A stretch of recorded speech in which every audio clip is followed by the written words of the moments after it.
台语文千万字，大家要和大家做伙来摆一日。今仔日要甲大家小解这字“兄”，这是背音，“兄”就是哥哥。你咧讲有血缘关系同辈，比家己年岁较大的男性，咱就讲兄，像咱讲大兄、表兄。另外阿兄嘛有人叫兄哥，那是对一般年岁比咱较大的查甫，嘛会当尊称讲伊是兄。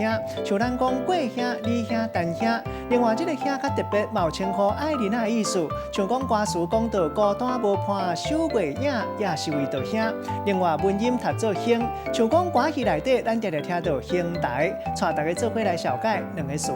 头一个兄哥，就是称呼家己的阿兄哥哥，嘛会当用来称呼同辈比家己年岁较大的查甫。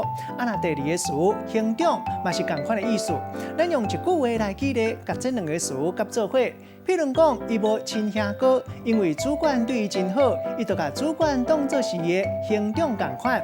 今仔日小解这字兄，另外文音读做兄，提供予大家来参考。